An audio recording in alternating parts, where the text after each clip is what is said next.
Si hay dos conceptos bíblicos que deben ser claramente distinguidos, aunque nunca separados, son la ley moral de Dios y el Evangelio. Cuando nosotros hablamos de la ley moral de Dios, nos estamos refiriendo a ese conjunto de normas morales reveladas por Dios en su palabra y que se encuentran codificada y sintetizada en los 10 mandamientos. No tendrás dioses ajenos delante de mí, no te harás imagen de cosas de arriba en los cielos ni abajo en la tierra, no tomarás el nombre de Dios en vano, guardarás el día de reposo, honra a tu padre y a tu madre, no matarás. Ustedes conocen los 10 mandamientos. Esos mandamientos son un reflejo del carácter santo de Dios y por lo tanto son los que deben regir la vida del hombre que fue creado a su imagen y semejanza. Así que lejos de ser una camisa de fuerza, esas normas morales son perfectamente santas, perfectamente justas y perfectamente buenas, como dice Pablo en Romanos capítulo 7, versículo 12. Por eso alguien ha dicho que los 10 mandamientos son 10 amigos que Dios nos ha dado para guiarnos por el camino correcto. Y noten que no son 10 sugerencias, son 10 mandamientos. Mandamientos que Dios nos ha dado para nuestro bien. El problema es que nosotros somos pecadores y no podemos llenar la medida de lo que ese estándar moral requiere. Y la ley tampoco nos provee los recursos espirituales que necesitamos para poder hacerlo. De manera que la ley nos guía por el camino correcto, pero no nos provee el combustible que necesitamos para transitar por esa vía. Usando un ejemplo que citamos hace unas semanas atrás, podemos decir que la ley moral es el GPS de Dios. La ley moral es el GPS de Dios. Nos dice por dónde debemos ir, pero no nos lleva a ningún lado. Alguien dijo en cierta ocasión, la ley tiene poder para revelar, pero no para rescatar. La ley tiene poder para revelar, pero no para rescatar. ¿Qué nos revela la ley? Bueno, nos revela el carácter santo de Dios, nos revela lo que Él requiere de nosotros como criaturas hechas a su imagen y semejanza, pero también nos revela lo lejos que estamos de esas normas divinas. Y es allí precisamente donde entra en juego el Evangelio. El Evangelio. Mientras la ley nos dice lo que debemos hacer y que no podemos hacer, el Evangelio es la buena noticia de lo que hizo Dios. La ley nos dice lo que nosotros debemos hacer. El Evangelio, es la buena noticia de lo que ya Dios hizo a nuestro favor a través de la persona y la obra redentora de nuestro Señor Jesucristo. Él cumplió perfectamente la ley de Dios a nuestro favor, pero al mismo tiempo murió en la cruz del Calvario en lugar de todos aquellos pecadores culpables a los que Él vino a salvar. Por eso alguien decía muy sabiamente que Cristo no solo murió por nosotros, Él también vivió por nosotros. Y eso es importante.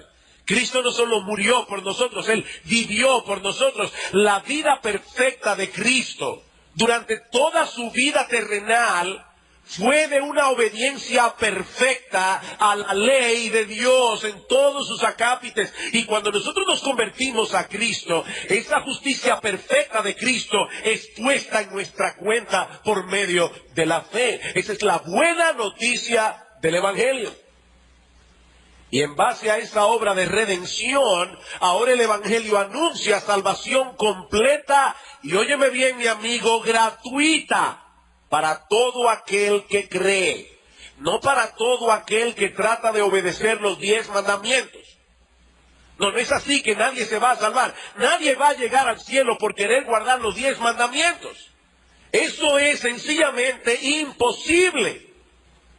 La salvación es por gracia, por medio de la fe. Es un regalo de Dios para todos aquellos que se despojan de su decencia personal, de su moralidad y confían únicamente en la persona y la obra de nuestro Señor Jesucristo. Es por eso que Pablo dice en Romanos capítulo 3, versículos 27 y 28. Escuchen este texto, dice Pablo, luego de haber explicado que la salvación es por gracia, por medio de la fe, dice Pablo, ¿dónde pues está la jactancia? ¿Puede acaso alguno aquí jactarse de ser cristiano? ¿O jactarse de que va camino al cielo? Por supuesto que no, dice Pablo. Esa jactancia queda excluida, no tiene lugar en la vida del cristiano. ¿Por cuál ley, se pregunta Pablo, queda esa jactancia excluida? ¿Por la de las obras? No, dice él, sino por la ley de la fe. Concluimos pues que el hombre es justificado, es decir, declarado inocente, declarado no culpable, declarado justo en el tribunal de Dios por la fe, sin las obras de la ley. Por la fe, sin las obras de la ley. De hecho, mi amigo, déjame decirte algo. La Biblia dice, en Gálatas capítulo 3, versículo 10, que cualquier persona que esté tratando de llegar al cielo, obedeciendo los 10 mandamientos, está bajo maldición. Porque escrito está, maldito todo aquel que no permaneciere en todas las cosas escritas en el libro de la ley para hacerlas. Tú mentiste esta semana. Ya eso fue suficiente para condenarte. Y seguro que has mentido muchísimas veces a lo largo de toda tu vida. Nadie se puede salvar obedeciendo la ley. Ahora bien, ¿cuál es la relación del cristiano con esa ley moral de Dios una vez hemos sido salvados por gracia? Una vez hemos venido a Cristo en arrepentimiento y fe, ¿qué papel juega la ley? ¿Sigue siendo la ley moral de Dios el GPS del cristiano, que nos guía por el camino que agrada a Dios, o Jesucristo vino a traer un GPS diferente? Sobre todo en lo tocante al cuarto mandamiento, que es el tema que estamos estudiando aquí.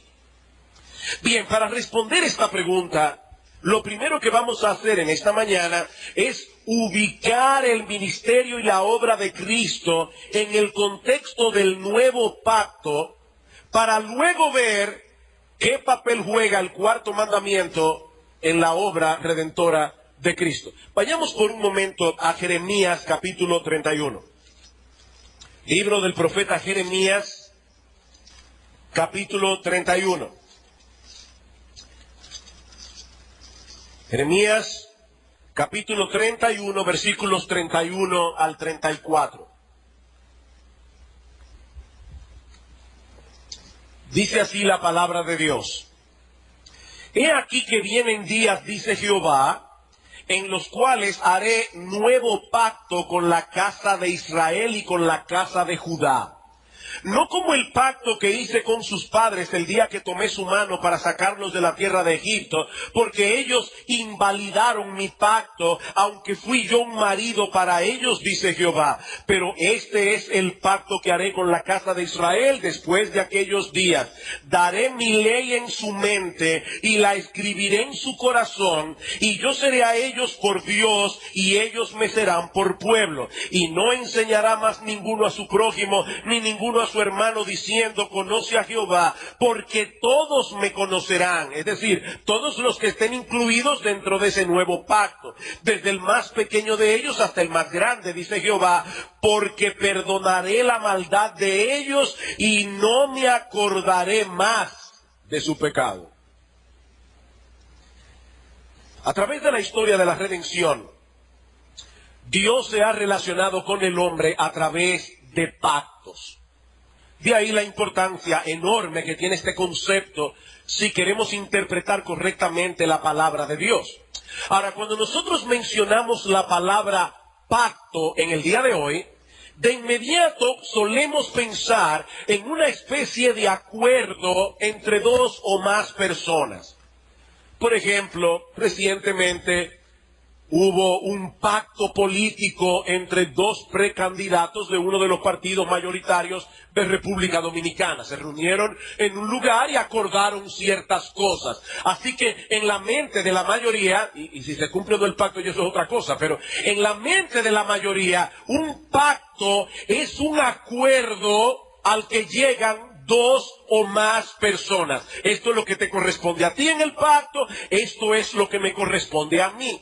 Sin embargo, cuando nosotros vamos a la Biblia, encontramos en ella una definición diferente de pacto.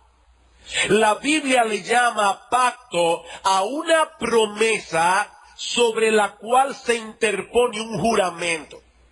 Yo prometo y juro que voy a cumplir la promesa que he hecho.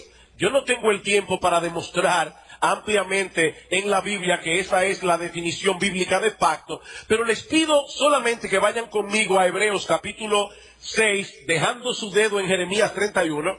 Vamos a Hebreos capítulo 6, pero sigan marcando Jeremías porque volveremos allí. Dice en Hebreos, refiriéndose al pacto que Dios hizo con Abraham,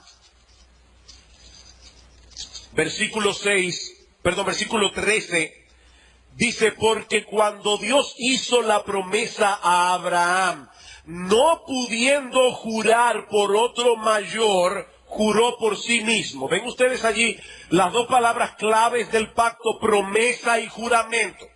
Ahora, cuando yo juro por Dios. La pregunta es, ¿y Dios por quién jura? Dios no puede jurar por nadie más grande que Él, porque Él es el más grande.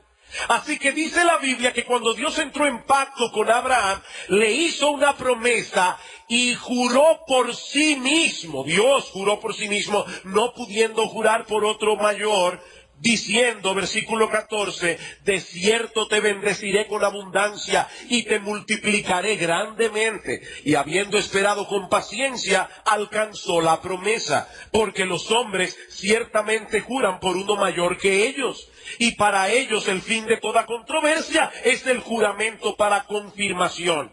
Por lo cual, queriendo Dios mostrar más abundantemente a los herederos de la promesa la inmutabilidad de su consejo, es decir, que Él no se iba a echar para atrás de lo que le estaba prometiendo a Abraham, pasara lo que pasara, Dios interpuso juramento, juró Dios, para que por dos cosas inmutables, en las cuales es imposible que Dios mienta, su palabra y su juramento, tengamos un fortísimo consuelo los que hemos acudido para asirnos de la esperanza puesta delante de nosotros. Así que un pacto es una promesa sobre la cual se añade un juramento. Si Dios dice en Jeremías capítulo 31 que Él va a inaugurar, va a introducir un nuevo pacto, nosotros tenemos que pensar en promesas juradas. Dios está prometiendo un nuevo pacto basado en mejores promesas que las que Él prometió en el antiguo pacto, el que Dios hizo con el pueblo de Israel en los días de Moisés. Ahora bien, si ustedes miran con atención una vez más el texto de Jeremías 31, se van a dar cuenta de que ese nuevo pacto gira en torno a una promesa central, una, de la cual se derivan otras tres. Vean nuevamente el versículo 33. Pero este es el pacto que haré con la casa de Israel después de aquellos días, dice Jehová.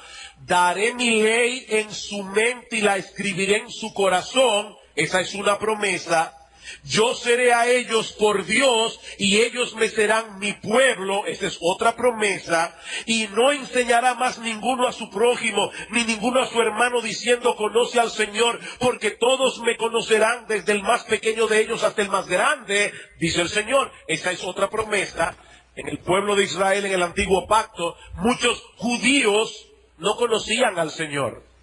Ellos se beneficiaban del antiguo pacto, pero ellos no conocían al Señor, eran incrédulos. En el nuevo pacto no es así.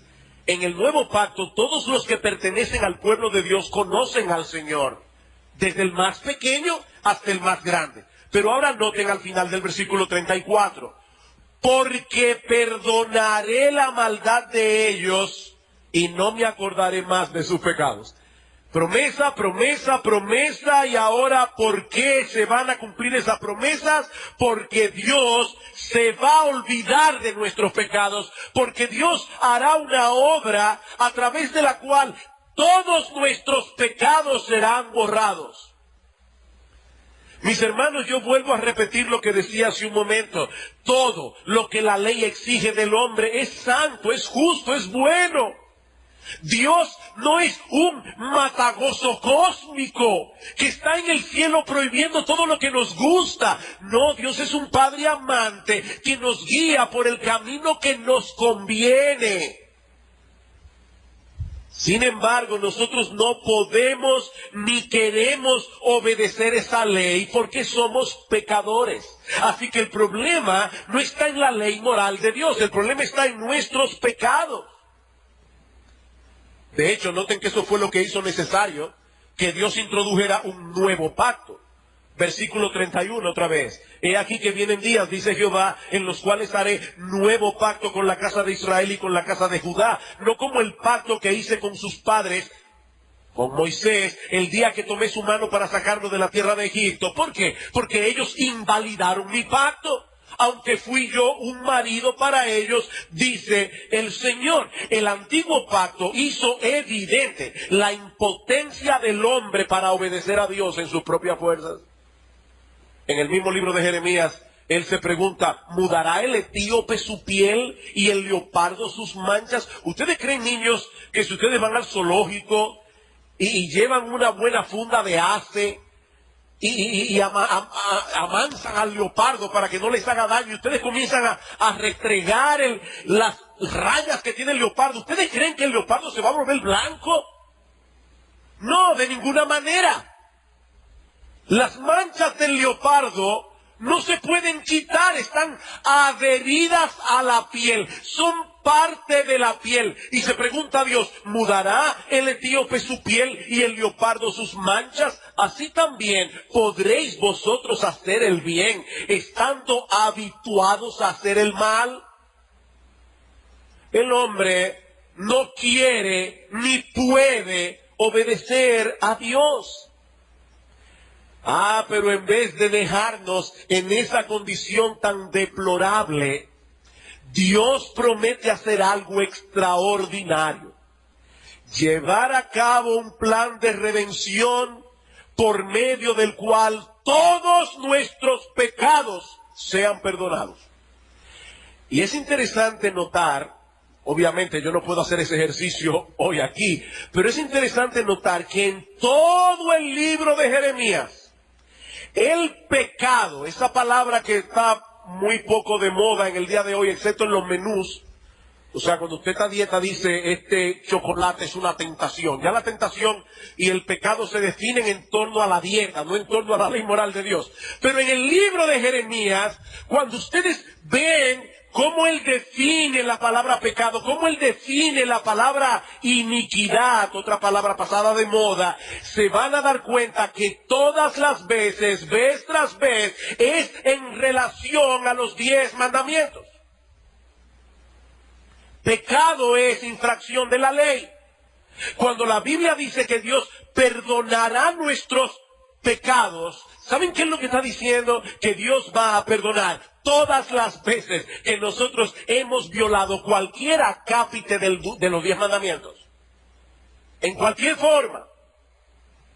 Más adelante, la Biblia nos enseña cómo fue que Dios hizo eso posible, sin dejar de ser justo.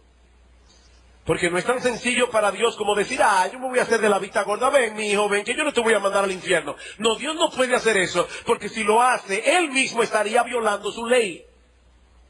No, Dios envió a su hijo, hecho hombre, para que Él pagara en la cruz del Calvario la penalidad que tú y yo merecemos por causa de nuestro pecado, por causa de todas las veces que hemos violado la ley de Dios. Por eso es que en Hebreos capítulo 10, versículo 14 dice, porque con una sola ofrenda, la ofrenda del cuerpo de Cristo en la cruz del Calvario, Él hizo perfectos para siempre a los santificados. ¿Y saben cuál texto cita el autor de Hebreos para probar su punto? Jeremías 31. Jeremías 31. Y dice el autor, porque eso fue lo que él prometió, perdonar todos nuestros pecados. Ahora bien, Dios no solamente promete perdonar todas las veces que nosotros hemos violado su ley moral, sino que también promete escribir esa ley en nuestra mente y en nuestro corazón. En otras palabras, Dios promete en el nuevo pacto transformarnos de tal manera en nuestro ser interior que tengamos el impulso, el deseo y la capacidad de obedecer esa ley moral. Y ahora escuchen, no por temor al castigo, sino por amor a Él. No por temor al castigo, sino por amor a Él. Escuchen una vez más el conocidísimo pasaje de Deuteronomio capítulo 6, un texto que nosotros solemos citar cada vez que estamos predicando acerca de la crianza de los hijos. Pero yo quiero que ustedes noten algo distinto ahora en este pasaje. En los versículos 1 al 3, no lo voy a leer porque no tenemos el tiempo, pero en los versículos 1 al 3, Dios insiste, yo quiero que ustedes guarden mi ley, yo quiero que ustedes obedezcan mi ley. Pero ahora dice en el versículo 4, oye Israel, Jehová nuestro Dios, Jehová uno es, y amarás a Jehová tu Dios de todo tu corazón y de toda tu alma y con todas tus fuerzas, y estas palabras que yo te mando hoy estarán sobre tu corazón. Dios quería desde el principio que nosotros obedeciéramos de corazón. Y más adelante en Deuteronomio capítulo 30, versículo 6 dice, y circuncidará Jehová tu Dios tu corazón y el corazón de tu descendencia para que ames a Jehová tu Dios con todo tu corazón y con toda tu alma a fin de que vivas. Mis hermanos, déjenme decirles algo a los amigos que nos visitan en esta mañana. Lo que Dios demanda de nosotros no es simplemente que nos conformemos externamente a un patrón de conducta. Un hombre puede no serle infiel a su esposa físicamente, pero puede ser infiel a ella en su mente y en su corazón, codiciando a otra mujer. Bien, lo que Dios quiere de nosotros no es simplemente que nosotros nos guardemos de las prácticas externas que se conforman a la ley. Dios quiere una obediencia que surja, que fluya de nuestro interior, movida por el amor a Él. Esa es la misma conexión que hace nuestro Señor en Mateo 22. Un intérprete de la ley se acerca a Cristo y le pregunta, Maestro, ¿cuál es el mandamiento más importante de la ley? Jesús le dijo, amarás al Señor tu Dios con todo tu corazón, Deuteronomio 6, con todo tu corazón y con toda tu alma y con toda tu mente. Este es el primero y grande mandamiento. Y el segundo es semejante, amarás a tu prójimo como a ti mismo. De estos dos mandamientos depende toda la ley y los profetas. He ahí, mis hermanos, un resumen de lo que la ley de Dios exige de nosotros, amarlo a Él, amar al prójimo. El que ama a Dios y ama al prójimo va a cumplir los 10 mandamientos. Pero nosotros no podemos hacer eso, porque nosotros no amamos a Dios de corazón desde el día que nacimos. Y yo sé que aquí debe haber personas que dicen, bueno, pues déjame decirte algo. Yo amo a Dios desde chiquito. No, el hombre ama a un Dios que él se fabrica en su mente y en su corazón, no al Dios de la Biblia. La Biblia dice claramente que nosotros nacemos aborreciendo a ese Dios porque nacemos siendo pecadores. Así que el hombre no puede obedecer los mandamientos por amor a Dios, a menos que Dios circuncide el corazón. En palabras más sencillas, a menos que Dios transforme por completo el asiento mismo de nuestra personalidad. Y mis hermanos, eso es exactamente lo que Dios promete hacer en el nuevo pacto. Transformarnos de tal manera en nuestro ser interior que podamos obedecer sus mandamientos motivados por el amor a Él, no por temor al castigo. Por eso dice unos comentaristas del Antiguo Testamento, que son dos autoridades, Gill y Delitzsch, ellos dicen la diferencia entre los dos pactos, el antiguo y el nuevo, en lo que respecta a la ley moral, es que en el antiguo pacto, esta ley era un código externo a nosotros, escrito en dos tablas de piedra, mientras que en el nuevo pacto ha venido a ser un principio interno de vida. ¿Escucharon eso?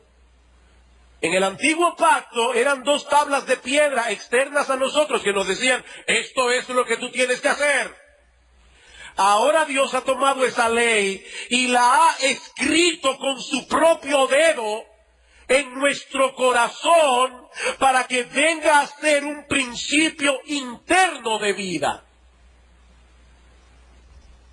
¿Cuándo entró en vigor este nuevo pacto?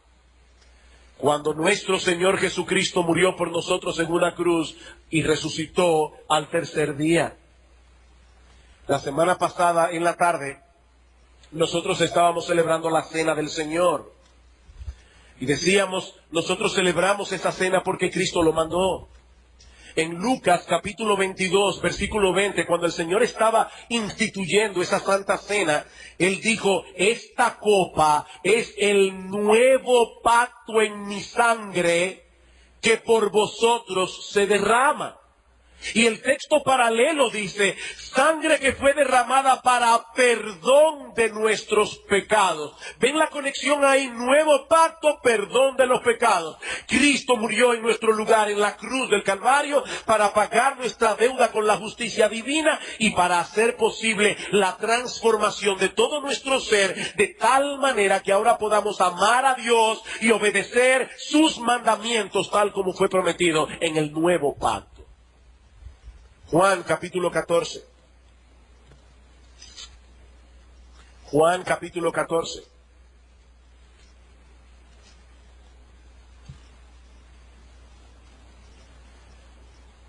Versículo 15. Si me amáis, guardad mis mandamientos.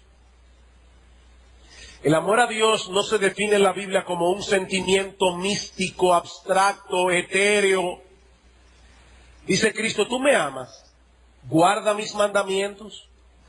Versículo 18, no os dejaré huérfanos, vendré a vosotros. Ustedes recuerdan que una de las promesas del nuevo pacto es, yo estaré con ustedes, ustedes serán mi pueblo y yo seré vuestro Dios. Dice Cristo ahora, no os dejaré huérfanos, vendré a vosotros. Todavía un poco y el mundo no me verá más, pero vosotros me veréis, porque yo vivo, vosotros también viviréis. En aquel día vosotros conoceréis que yo estoy en mi Padre y vosotros en mí, y yo en vosotros. La promesa del nuevo pacto.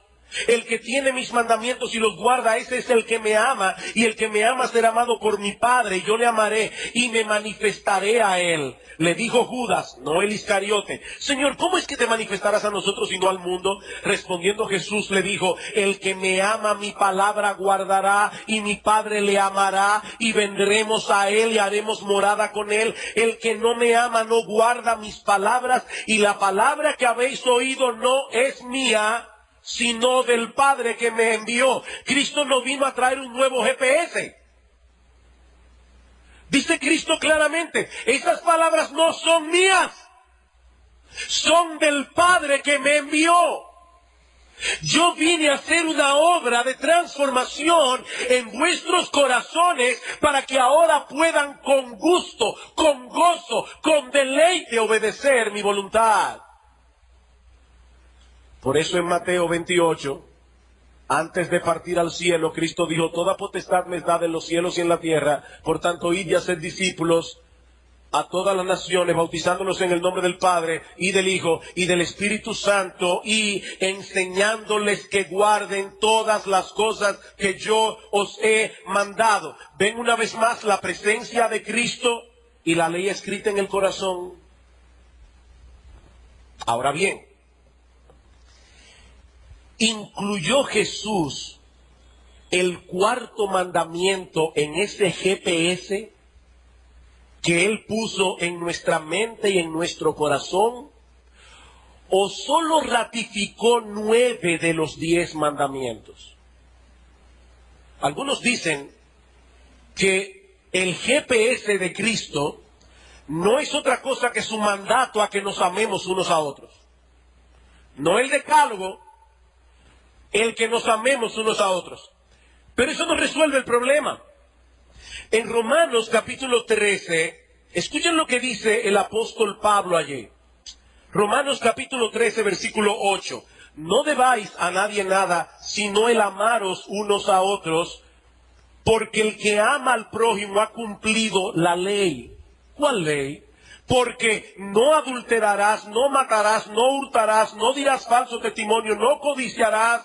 Los mandamientos del decálogo, y para que no haya duda, y cualquier otro mandamiento, en esta sentencia se resume: amarás a tu prójimo como a ti mismo. El amor no hace mal al prójimo, así que el cumplimiento de la ley es el amor. Yo no tengo ningún problema en decir que el GPS de Cristo es: ámense unos a otros, siempre y cuando entendamos que el amarnos unos a otros, lo que implica en la práctica es cumplir al favor del otro los 10 mandamientos.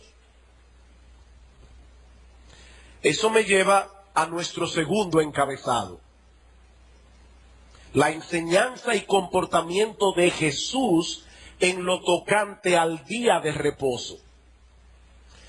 Y aquí, hermanos, es importante que nosotros entendamos que el comportamiento de Jesús durante su ministerio en lo tocante al día de reposo era como el de cualquier judío piadoso de su época, exceptuando el hecho de que Cristo no se sometió a ninguna de las regulaciones impuestas por los maestros religiosos de Israel en lo tocante al cuarto mandamiento. Y eso provocó más de una vez confrontación entre Cristo y los fariseos. Nosotros encontramos constantemente en los evangelios a los fariseos confrontando al Señor y a los discípulos por la manera como ellos guardaban el día de reposo.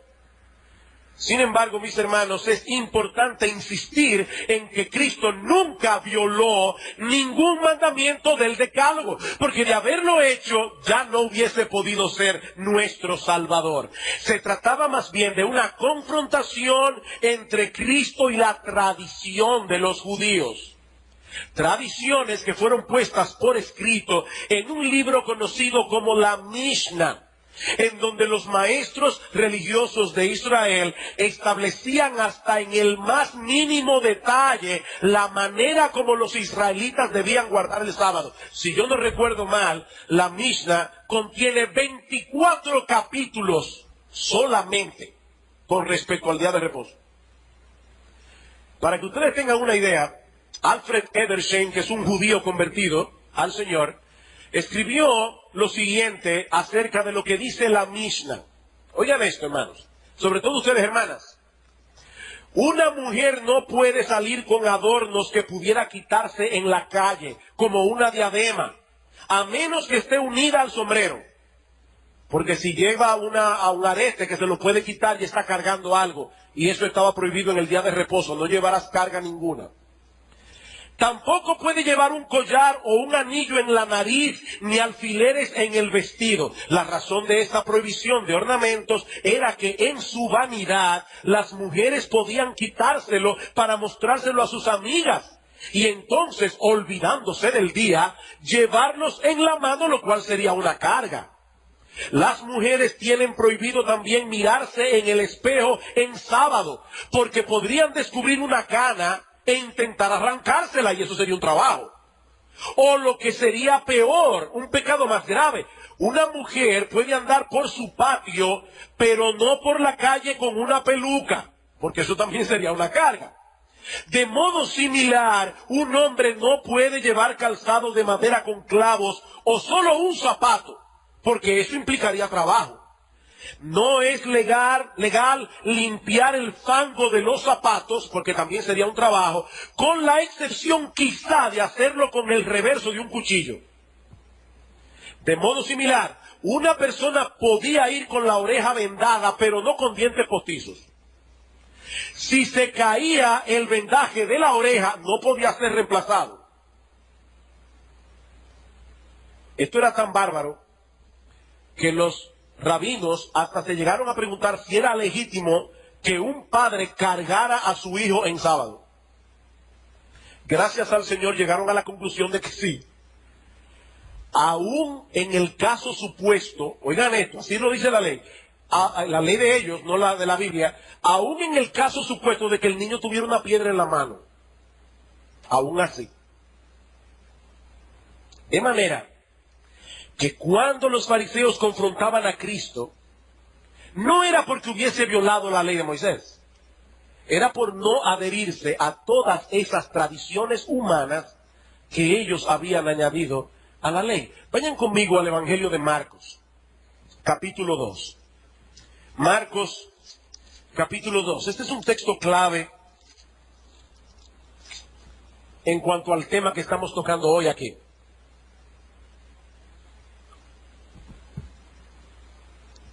Aconteció, versículo 23, aconteció que al pasar él por los sembrados un día de reposo, sus discípulos andando comenzaron a arrancar espigas. Entonces los fariseos le dijeron, mira, ¿por qué hacen en el día de reposo lo que no es lícito? Pero él les dijo, ¿nunca leísteis? Yo me imagino la rabia que tenía que darle esto a los escribas y fariseos. Ellos eran supuestamente expertos en la ley. Y Cristo les dice, ¿ustedes nunca leyeron eso? ¿Nunca leísteis lo que hizo David cuando tuvo necesidad y sintió hambre, él y los que con él estaban? ¿Cómo entró en la casa de Dios, siendo Abiatar sumo sacerdote, y comió los panes de la proposición, de los cuales no es lícito comer, sino a los sacerdotes, y aún dio a los que con él estaban? También les dijo, el día de reposo fue hecho por causa del hombre, y no el hombre por causa del día de reposo. Por tanto, el Hijo del Hombre, él, es Señor aún del día de reposo. Los discípulos pasan por un campo en el día de reposo. Comienzan a arrancar espigas para comerlas. Y ahí vienen los fariseos. Porque de acuerdo a la enseñanza de los rabinos, arrancar espigas para comer era cosechar. Y cosechar estaba prohibido en el día de reposo. La defensa de Cristo consta de varias partes. En primer lugar, les demuestra por la misma Biblia que en casos de necesidad las leyes ceremoniales debían ser puestas a un lado. El día de reposo tenía leyes ceremoniales atadas a él.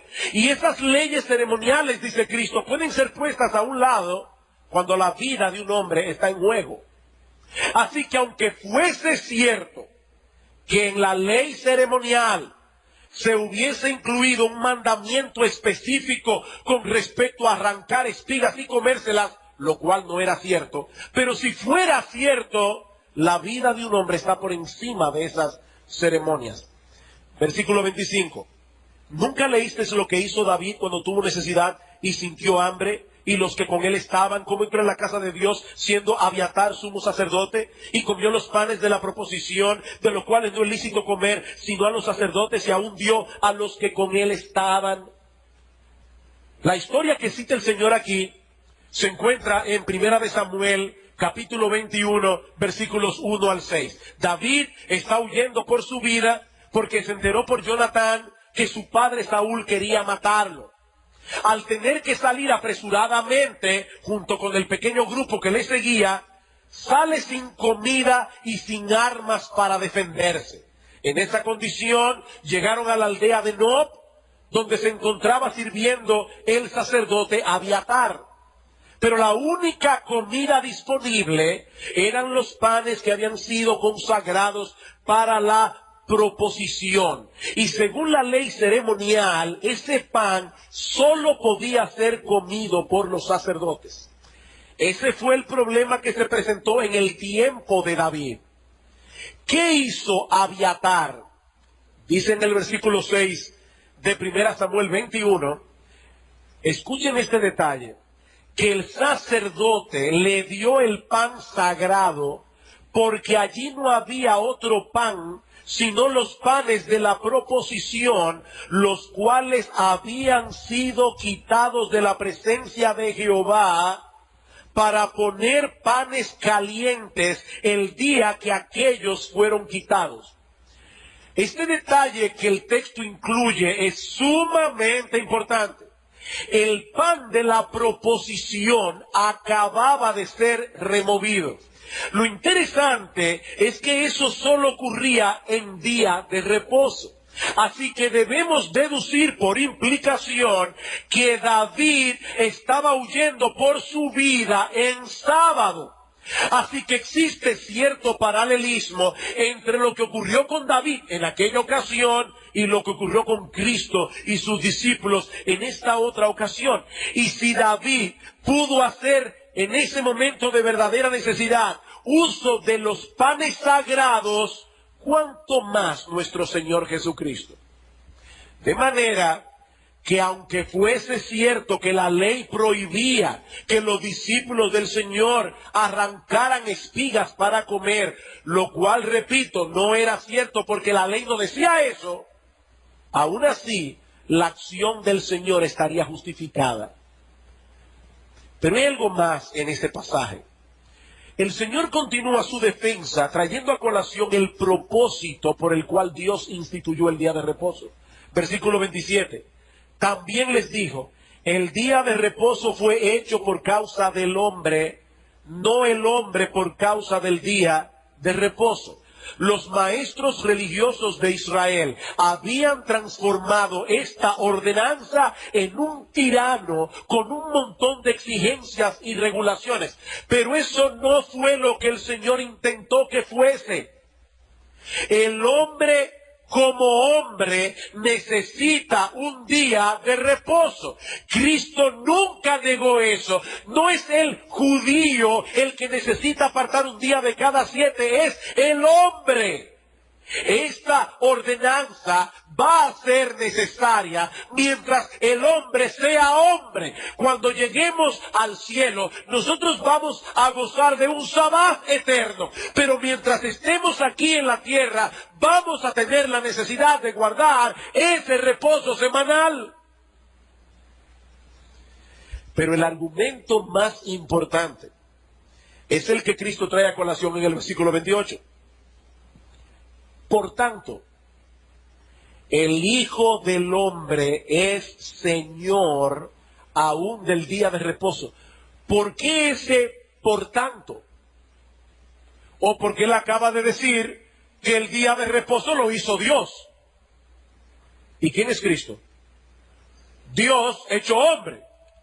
Por lo tanto, él es, no será, ni fue, es Señor del día de reposo. Los fariseos estaban acusando a los discípulos de haber violado el día de reposo. Pero el Señor les hace ver que fue Dios, Él es Dios, quien instituyó y diseñó ese día, no los rabinos. Por lo tanto, Jesús, como el Dios encarnado, tiene plena autoridad sobre el día de reposo. Es como si el Señor les estuviera diciendo, ustedes los fariseos acusan a mis discípulos de haber violado el sabbat. Pero ¿qué derecho tienen ustedes de hacer esa acusación si el día de reposo es parte de mi ley? Yo fui quien la publiqué en el Sinaí. Es por mi autoridad que esta ley se sostiene. El hecho de que yo esté satisfecho con la conducta de ellos ya es suficiente para probar tu inocencia. Yo los vi arrancar las espigas, yo los vi comérselas, yo no los reprendí, ni se los prohibí. Y si yo no hice tal cosa, ustedes tampoco pueden hacerlo, porque yo soy Señor del día de reposo.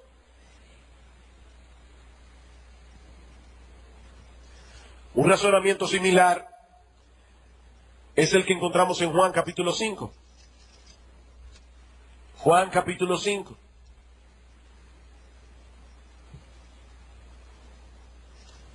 Jesús acaba de sanar a un paralítico en sábado. Y dice en el versículo 16, y por esta causa los judíos perseguían a Jesús y procuraban matarlo, porque hacía estas cosas en el día de reposo. Y Jesús les dijo, les respondió, mi Padre hasta ahora trabaja y yo trabajo. A mí me fascina ver la sabiduría del Señor en acción. Es algo que me encanta. Mis hermanos, ¿cómo se defendió Cristo de esta nueva acusación? La respuesta de Cristo es más o menos esta. Aunque el día de reposo fue instituido una vez terminada la obra de creación, mi Padre ha continuado trabajando y yo también. De paso, este argumento no tiene mucho sentido si el día de reposo no fue instituido en Génesis 2. Porque él está yendo a la creación y dice, desde aquel momento, aunque ya Dios había establecido el día de reposo, mi Padre ha continuado trabajando y yo también. Dios cesó su obra creadora el séptimo día, pero la gran maquinaria del universo ha continuado funcionando. En el día de reposo el sol sale y se pone, lo mismo que en el resto de la semana. Las hierbas crecen, los ríos corren, la sangre circula por las venas y Dios está atento a cada uno de esos procesos. ¿Sabes una cosa, mi amigo? La única razón por la que tú estás sentado aquí en esta mañana, la única razón es porque Dios tiene tu corazón en sus manos y lo está haciendo latir. Eso no late solo. Dios en su providencia está atento a su creación. Por lo tanto, dice Jesús, al hacer estas obras de sanidad en el día de reposo, en vez de estar violando el cuarto mandamiento, simplemente estoy haciendo lo mismo que mi Padre y yo hemos estado haciendo desde el principio de la creación. Y noten cómo hay una correspondencia aquí entre las obras y enseñanzas de Dios el Padre y las obras y enseñanzas de Dios el Hijo. Mi Padre hasta ahora trabaja y yo trabajo. El Señor estaba declarando que existe una perfecta unidad de mente, de voluntad y de operación entre el Padre y el Hijo. Versículo 19. Respondiendo entonces Jesús les dijo, de cierto os digo, no puede el Hijo hacer nada por sí mismo, sino lo que ve hacer al Padre, porque todo lo que el Padre hace también lo hace el Hijo igualmente. En otras palabras, yo y el Padre, dice Cristo, somos de una misma mente. Mi Padre y yo diseñamos el día de reposo por causa del hombre. Por tanto, en mi calidad de Mesías y como Dios encarnado, yo soy Señor del día de reposo. Yo tengo autoridad sobre esta ordenanza, lo mismo que sobre el resto de todas las otras ordenanzas de la ley, porque esa es mi ley.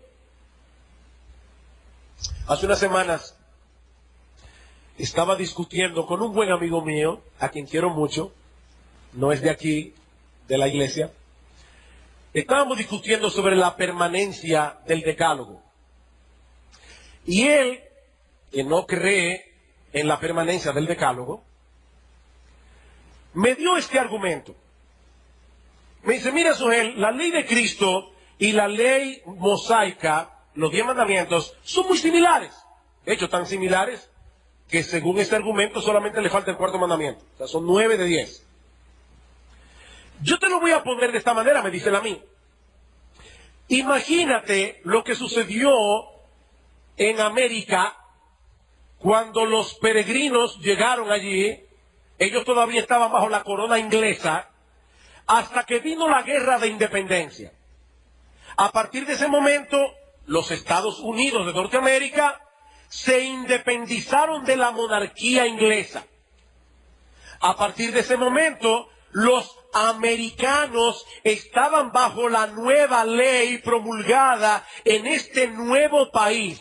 Ahora es muy probable, me decía él a mí, que las leyes promulgadas en los Estados Unidos de Norteamérica recién creados eran muy similares a la monarquía inglesa, pero ahora los americanos obedecían a una nueva ley.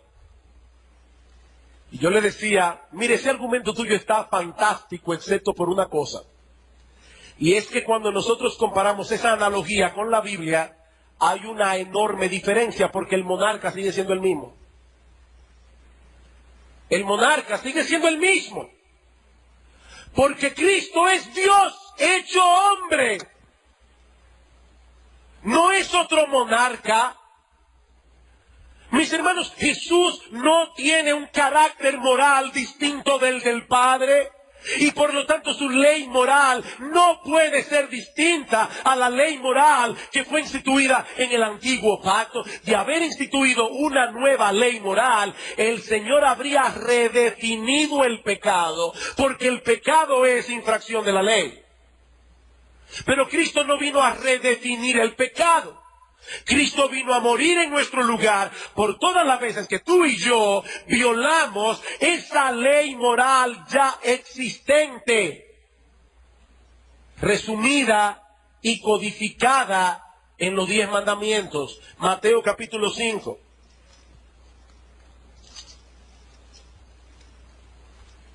Mateo capítulo 5. Versículo 17.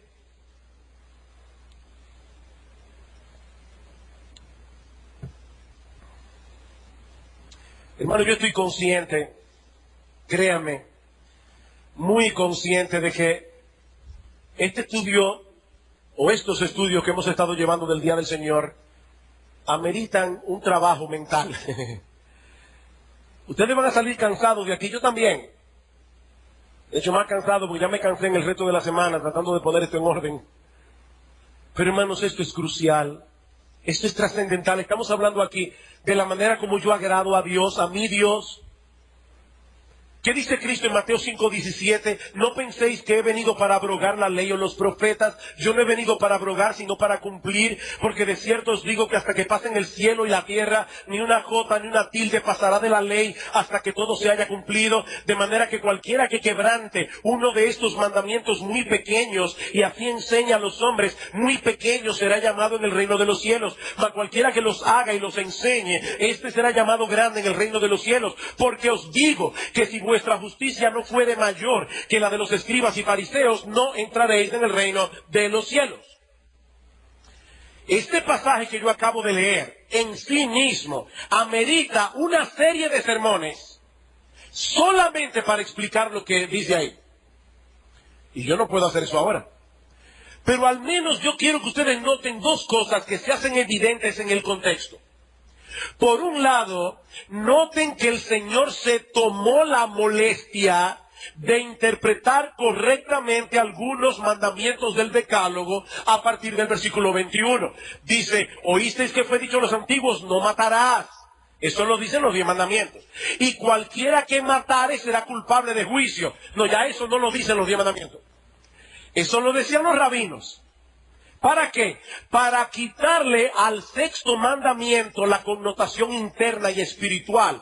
Cristo dice, pero yo os digo que cualquiera que se enoje contra su hermano será culpable de juicio. Y cualquiera que diga necio a su hermano será culpable ante el concilio. Y cualquiera que le diga fatuo, estúpido, imbécil, cabeza hueca, quedará expuesto al infierno de fuego. ¿Qué es lo que el Señor está haciendo aquí? ¿Anulando el mandamiento o más bien interpretando correctamente todo lo que ese mandamiento implica? Y lo mismo vemos con el adulterio. Oísteis que fue dicho, no cometerás adulterio. Pero eso no es lo que dice el Decálogo. El Decálogo dice, no adulterarás. Y eso se puede hacer sin cometer un adulterio físico. Eso se puede hacer en la mente y en el corazón. Así que por un lado, vemos que la intención del Señor aparentemente no era anular los 10 mandamientos, sino confirmarlos. Ahora, noten también en ese mismo pasaje que el Señor declara aquí que la obediencia que Él espera de los suyos no era inferior, sino superior a la de los escribas, a lo que las escribas y fariseos rendían a la ley moral. Dice en el versículo 20, porque os digo que si vuestra justicia no fuere mayor que la de los escribas y fariseos, no entraréis en el reino de los cielos. ¿Sabe lo que eso significa? Déjeme ponérselo en palabras más simples. Imagínese que usted tiene un hijo que canta bien y usted quiere entrenarlo, lo lleva a un maestro. Y ese maestro le dice de entrada, mira, el requisito para entrar en esta escuela de canto es muy simple. Tú tienes que cantar mejor que Plácido Domingo. Si es así, no hay problema. O en la academia que tiene nuestro hermano Alberto. Ah, ¿tú quieres que yo toque violín? No hay problema. Solamente que tiene que tocar mejor que Hasha Haifa. Pero después de todo está bien. Cristo está diciendo aquí a los judíos que veían a los fariseos y a los escribas como el non plus ultra de la obediencia a la ley. Dice, miren, si la obediencia de ustedes no es superior a la de ellos, ustedes no van a entrar en el reino de los cielos. ¿Qué? ¿Cómo así? Muy sencillo. En primer lugar, la de los fariseos era una obediencia legalista. Ellos creían que serían aceptados por Dios en base a su obediencia a la ley moral. La obediencia que el Señor espera de los suyos es evangélica, motivada por el hecho de que ya fuimos aceptados por Dios de pura gracia. Es diferente. La de los fariseos era una obediencia externa. Ellos se preocupaban por todos los mandamientos que se veían, porque ellos estaban buscando el aplauso de la gente. Pero al mismo tiempo, el Señor dice aquí, no, la obediencia que yo espero de los míos incluye las motivaciones y los pensamientos. No es una obediencia externa, es una obediencia interna. La de los fariseos era una obediencia parcial. Ellos le daban importancia, como yo acabo de decir, a los mandamientos que se veían. Cristo dice, pero descuidaron la misericordia y la fe. La de los fariseos era una obediencia hipócrita, porque no era motivada por el amor a Dios o el amor al prójimo, sino por amor a su propia reputación. La que el Señor espera de los suyos es una obediencia sincera, que no procura hacer otra cosa que tener la sonrisa de Dios, agradar a Dios. Señor, yo no voy a mirar ese programa de televisión porque quiero agradarte a ti. De manera que el Señor no vino a anular o rebajar las demandas de la ley moral. Cristo vino a redimirnos de la esclavitud del pecado y vivificar nuestros corazones para que ahora tengamos el deseo y la capacidad de hacer la voluntad de Dios. Eso es lo que dice Pablo en Romanos capítulo 8, versículo 4. Y me alegra que estaba leyendo estas semanas pasadas a una persona que no cree en la vigencia del día del Señor, sin embargo, extrañamente interpreta este pasaje igual como yo lo voy a interpretar ahora. Dice en Romanos 8:1, ahora pues ninguna condenación hay para los que están en Cristo Jesús, los que no andan conforme a la carne, sino conforme al Espíritu, porque la ley del Espíritu de vida en Cristo Jesús me ha librado de la ley del pecado y de la muerte. Porque lo que era imposible para la ley, por cuanto era débil por la carne, ¿qué es lo que era imposible para la ley? Llevarme a obedecerla. ¿Porque había algún problema en la ley? No, dice Pablo, porque había un problema en mi carne, en mi naturaleza pecaminosa. Dios, enviando a su Hijo en semejanza de carne, de pecado, y a causa del pecado, condenó al pecado en la carne, para que la justicia de la ley, la justicia que la ley demanda, se cumpliese en nosotros, que no andamos conforme a la carne, sino conforme al Espíritu. Por el contexto es evidente que Pablo, no está hablando de la justificación por la fe, sino de la santificación. Esa justicia que la ley exige, ahora se cumple en nosotros por el Espíritu Santo que tenemos en nuestro corazón. Y uno de esos mandamientos estipula que apartemos un día de cada 7 para reposar y adorar. Cuando éramos esclavos del pecado, ese mandamiento era una carga insoportable, porque el deseo de nuestro corazón era mantener a Dios a raya, lo más lejos posible de nuestra vida. Pero ahora que estamos en Cristo y hemos gustado por nosotros mismos la bondad de nuestro Dios y que es dichoso el hombre que en Él confía, como dice el Salmo 34:8, el día del Señor ha dejado de ser una carga para venir a ser un deleite y un enorme privilegio. Imagínate que un día recibes una carta de alguien que es muy importante para ti. Alguien a quien tú admiras profundamente. Y la carta te dice: fulano, yo quiero pasar un tiempo contigo. Te estoy invitando a que vengas a mi casa. Yo quiero estar un tiempo contigo. Piensa tú ahí mismo en tu asiento, alguien que tú admires profundamente. Y esa persona te dice: mira, dame la alegría de pasar un tiempo conmigo. Wow. ¿Cómo tú reaccionarías? Puede ser el presidente de la República, puede ser a tu monarca, puede ser quien sea.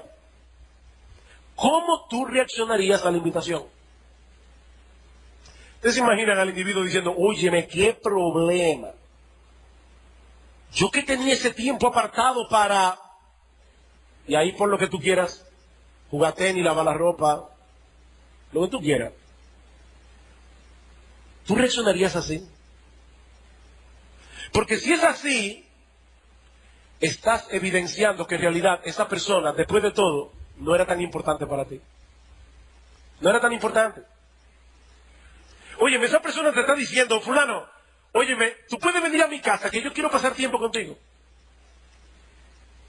Oye, pero es que yo había hecho planes para ir al cine ese día.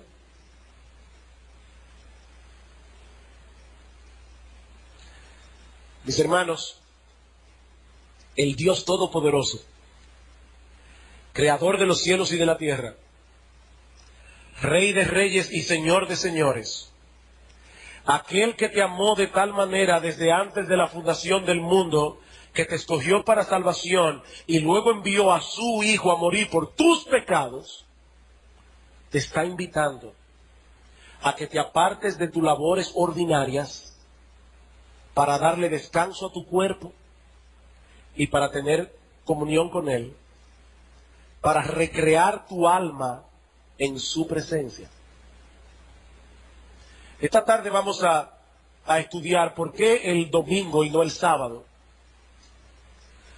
Pero mis hermanos, la carga de mi corazón y mi oración a Dios por esta iglesia es que el Señor aumente de tal manera nuestra pasión y nuestro deleite en Él, que nosotros podamos decir como el salmista: ¿a quién tengo yo en los cielos sino a ti? Y fuera de ti nada deseo en la tierra, nada. Mi corazón y mi carne desfallecen, mas la roca de mi corazón y mi porción es Dios para siempre. Mi amigo, si tú no conoces ese deleite, no es guardando los 10 mandamientos que tú vas a llegar al cielo, es arrepintiéndote de tus pecados y confiando únicamente en ese Redentor que dio su vida en la cruz del Calvario, muriendo en lugar de todos aquellos pecadores culpables a los que Él vino a salvar. Y hoy ese Salvador anuncia salvación completa y gratuita únicamente por la fe. No deseches esa invitación que viene con el sello real del Dios del cielo.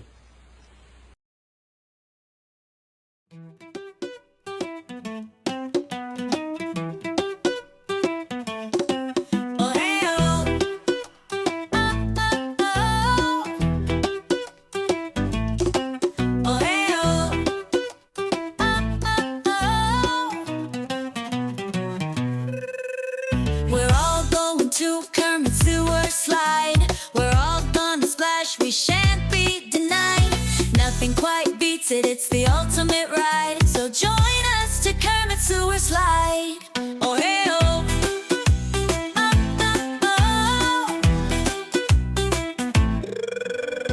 if you're feeling sad or mad at your dad, don't you fret, we got the solution for that. a ride with us. All aboard the Kermit Sewer Slide bus. So hey oh,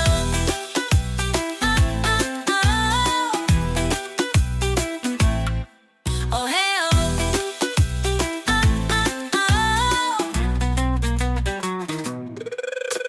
we're all going to Kermit Sewer Slide. We're all gonna splash, we shan't be denied.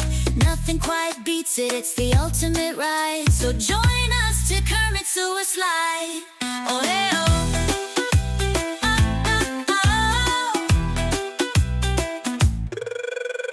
go ahead, give all your stuff away.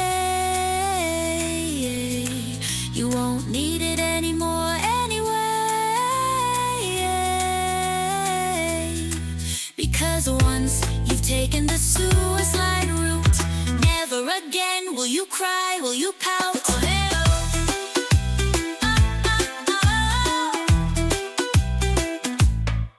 Oh, hey, oh.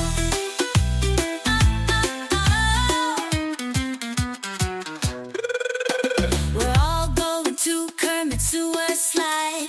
We're all gonna splash, we shan't be denied. Nothing quite beats it, it's the ultimate ride. So join us to Kermit Sewer Slide. Oh hey oh, Kermit Sewer Slide.